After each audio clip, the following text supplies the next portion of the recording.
সম্মানিত viewers, honourable teachers, honourable mentor এবং যারা শুনছেন দেখছেন সবাইকে অভিনন্দন এবং শুভেচ্ছা জানিয়ে শুরু করছি আজকের এই টিউটোরিয়ালটি।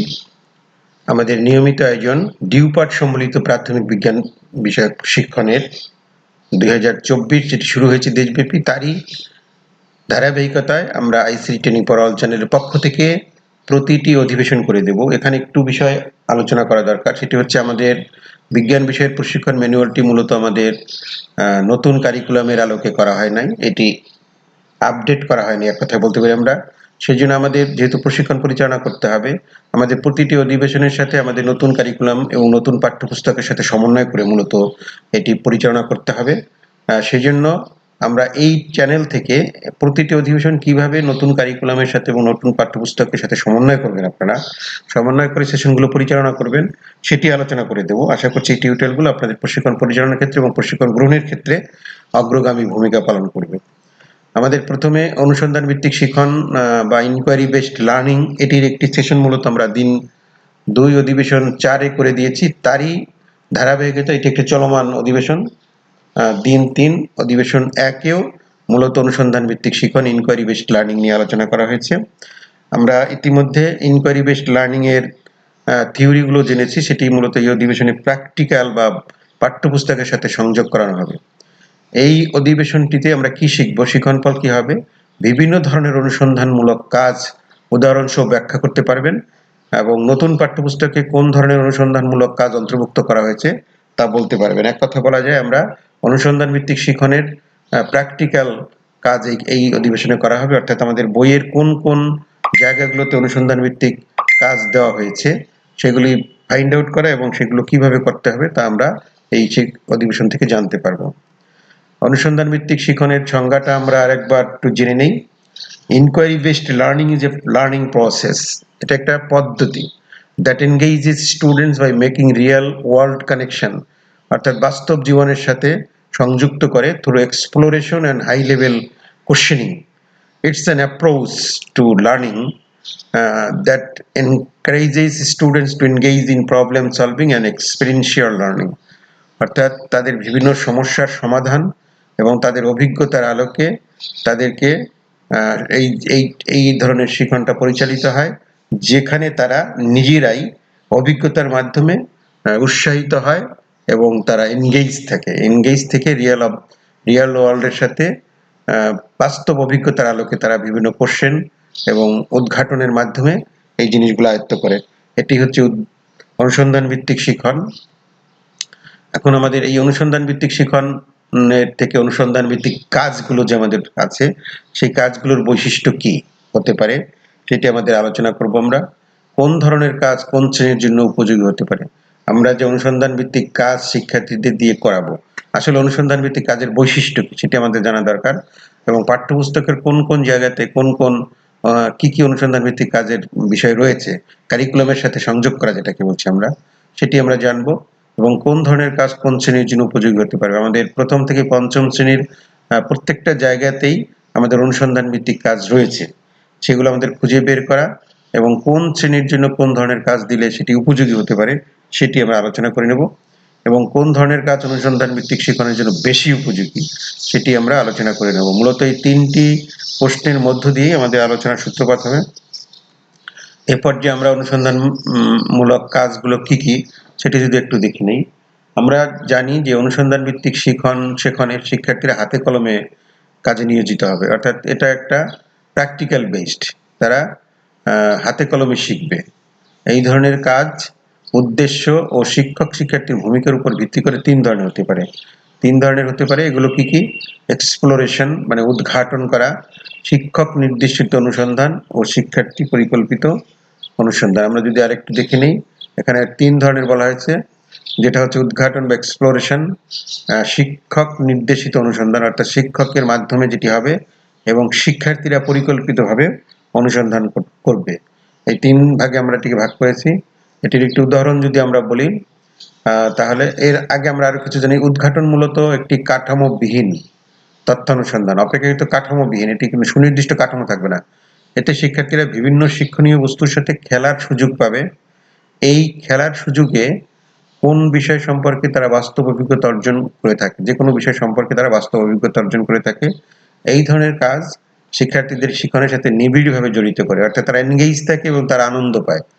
কোনো বিষয় সম্পর্কে তাদের কৌতূহল ও প্রশ্নকে উদ্দীপিত করা এবং বিষয়টির বাস্তব অভিজ্ঞতা অর্জনের জন্য এইটা করা হয়ে থাকে। যেমন আমরা যদি একটা উদাহরণ দিয়ে বলি, শিক্ষার্থীদেরকে যদি কিছু সংখ্যক বস্তু দিয়ে দেওয়া যায়, তবে তারা এগুলোকে একটি একটি করে পানিতে ডুবিয়ে কোনটি ভাসে এবং কোনটি ডোবে নিবিড়ভাবে তারা নিজেরাই করবে, জড়িত হবে, কৌতূহলী হবে, প্রশ্ন করবে, বাস্তব অভিজ্ঞতা পাবে। এইটি হচ্ছে উদ্ঘাটন। অর্থাৎ এখানে অনেকগুলো বস্তু দেওয়া আছে, এই বস্তুগুলোর মধ্যে কোন কোন বস্তুগুলো পানিতে ডোবে বা কোন কোন বস্তুগুলো পানিতে ভাসে যদি তোমরা ফাইন্ড আউট করো, তাহলে তারা কৌতূহলী হবে, প্রশ্ন করবে, বাস্তব অভিজ্ঞতার মাধ্যম দিয়ে এটি শিখবে। এটি হচ্ছে উদ্ঘাটন। এর পরের যেটি রয়েছে, উদ্ঘাটনের ভিতরে আবার অনেকগুলা বিষয় থাকতে পারে। একটা হচ্ছে এটি কাঠামোবিহীন অনুসন্ধান, যেটা আমরা বলছি। তারপরে এটি হচ্ছে খেলার ছলে শেখা, এটি আমরা একটু পয়েন্ট আউট করে দেওয়ার চেষ্টা করছি, বাস্তব ভিত্তিতে শিক্ষা। এরপরে হতে পারে নিবিড়ভাবে শিক্ষা এবং কৌতূহলবশত শিক্ষা এবং প্রশ্ন করে শিক্ষা অর্জন করা। এই এই যে যে আমরা মূল পয়েন্টে বিষয়টাকে দেখানোর চেষ্টা করেছি, এটি হচ্ছে উদ্ঘাটনমূলক পদ্ধতির ব্যাখ্যা। এরপরে যেটি রয়েছে সেটি হচ্ছে শিক্ষক নির্দেশিত অনুসন্ধান, অর্থাৎ এখানে মূলত শিক্ষক নির্দেশনা দিবে। শিক্ষক কর্তৃক নির্দেশিত বিভিন্ন ধাপ কর্তৃক শিক্ষক সহায়তা প্রাপ্ত হন, কিভাবে কোনো বস্তু বা উপাদান বা চলক পরিবর্তন করতে হয়, কিভাবে পর্যবেক্ষণ, পরীক্ষণ, বিশ্লেষণ, সম্ভব ব্যাখ্যা দান করতে হয়। এরকম প্রতিটি ধাপেই শিক্ষার্থীদের শিক্ষক প্রয়োজনীয় নির্দেশনা দিয়ে থাকে, অর্থাৎ টিচার্স গাইডেড মেথড বলা যেতে পারে। এই ধরনের কাঠামোবদ্ধ কাজ কোনো ঘটনার বৈজ্ঞানিক ব্যাখ্যা দাঁড় করাতে সহায়তা করে। আমরা পূর্বেরটা দেখেছিলাম কাঠামোবিহীন, কিন্তু এটি কিন্তু একটি স্ট্রাকচারাল বেসড, অর্থাৎ একটা কাঠামো থাকে। আমরা যদি একটু উদাহরণ দিয়ে বলার চেষ্টা করি, তাহলে কয়েকটি নির্দিষ্ট বস্তু ও প্রয়োজনীয় নির্দেশনা দিয়ে শিক্ষার্থীদের পরীক্ষা করতে দিলে শিক্ষার্থীরা শিক্ষকের নির্দেশনা অনুসারে তথ্য সংগ্রহ বিশ্লেষণ করে কোনো বস্তু পানিতে ভাসে তা নির্ধারণ করতে পারবে। আগের উদাহরণের সাথে সমন্বয় করে এটি করা হয়েছে, কিন্তু আগের উদাহরণে যেটি বলা হয়েছিল সেখানে কিন্তু শিক্ষক কোনো নির্দেশনা দেয় নাই। এখানে কিছু নির্দেশনা দিয়ে পরীক্ষা করতে দিয়ে তাদেরকে সেই বিষয়ে তথ্য সংগ্রহ করতে বলছে, বিশ্লেষণ করতে বলছে এবং তারই আলোকে কোনো বস্তু ভাসে তা নির্ধারণ করতে বলেছে। এখানে শিক্ষক নির্দেশিত, এই জন্য এটিকে বলছে শিক্ষক নির্দেশিত অনুসন্ধান। এখানে মূলত কাঠামোবদ্ধ তথ্যানুসন্ধান, এটি শিক্ষক কর্তৃক নির্দেশিত, শিক্ষক কর্তৃক সহায়তা পাবে এখানে, এবং উপাদান বা চলক পরিবর্তন, পর্যবেক্ষণ, পরীক্ষণ, বিশ্লেষণ, সম্ভাব্য ব্যাখ্যা দানে শিক্ষকের সহায়তা পাবে এখানে, ঘটনার বৈজ্ঞানিক ব্যাখ্যা প্রদান করতে পারবে। আমরা একটু স্ট্রাকচারাল করেছি যাতে শিক্ষার্থীরা অংশগ্রহণ করে শিক্ষকরা ভালোভাবে জিনিসটা বুঝতে পারে। এরপরে যেটি রয়েছে শিক্ষার্থী পরিকল্পিত অনুসন্ধান, অর্থাৎ এটি সরাসরি শিক্ষার্থী করবে। শিক্ষার্থীর পরিকল্পিত অনুসন্ধান একজন শিক্ষক কর্তৃক প্রদত্ত সময় পরিস্থিতির মধ্যে একটি অনুসন্ধানের পরিকল্পনা ও এটি সম্পন্ন করার সুযোগ পায়। এক্ষেত্রে শিক্ষার্থীদের নিজেদের পরীক্ষার পরিকল্পনা প্রণয়ন, তথ্য সংগ্রহ, সংরক্ষণ ও ব্যাখ্যা করার ক্ষেত্রে দায়িত্ব সিদ্ধান্ত নিতে হয়। তাই শিক্ষার্থীরা নিজেরাই এই কাজের স্বত্বাধিকারী, অর্থাৎ তারা নিজেরাই করবে এটা। এই ধরনের কাজে শিক্ষার্থীদের অনুসন্ধান দক্ষতা অনুসরণের সুযোগ থাকে।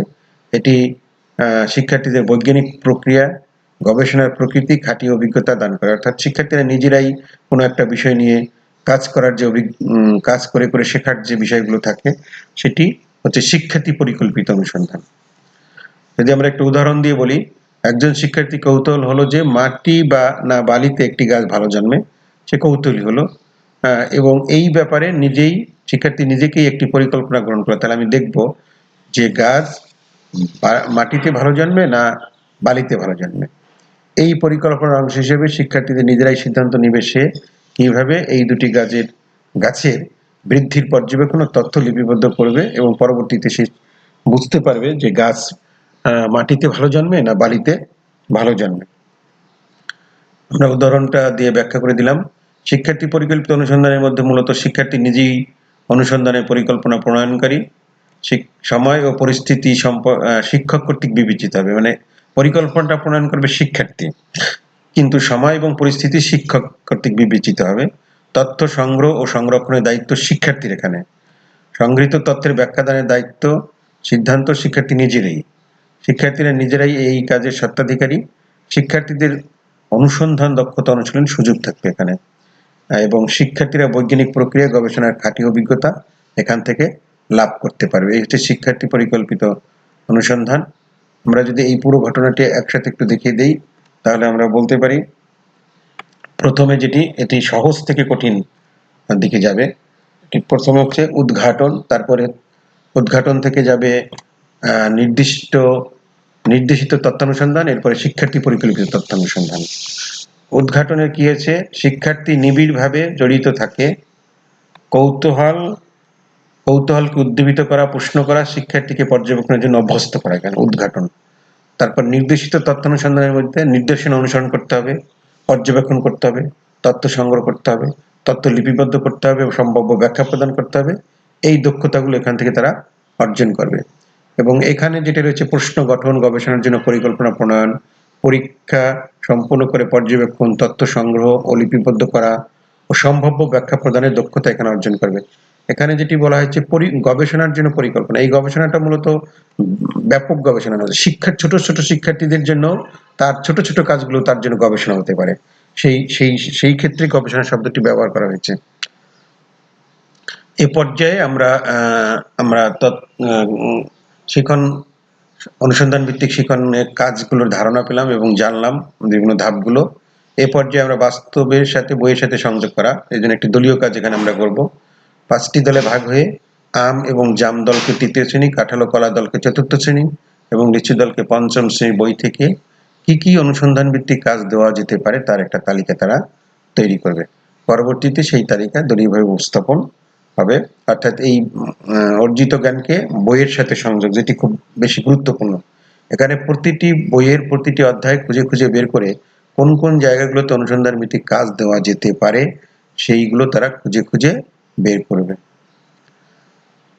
এবং এই সেশনের থেকে যে মূল কিছু মেসেজ রয়েছে সেটি হচ্ছে প্রাথমিক পর্যায়ে নিচের শ্রেণীগুলোতে, যেমন শিশু শ্রেণী থেকে 2য় শ্রেণী, আমাদের শিশু শ্রেণীতেও কিন্তু বিজ্ঞানের বিভিন্ন পাঠ রয়েছে, প্রাকেও কিন্তু বিজ্ঞানের বিভিন্ন পাঠ রয়েছে, বিজ্ঞানের সাথে রিলেটেড বিভিন্ন বিষয়গুলো রয়েছে। এবং 1ম এবং 2য় শ্রেণীতে যেটি হচ্ছে সমন্বিত বিজ্ঞান, যেটাকে আমরা বলছি, সেখানে বিজ্ঞানের অনেকগুলো বিষয় রয়েছে।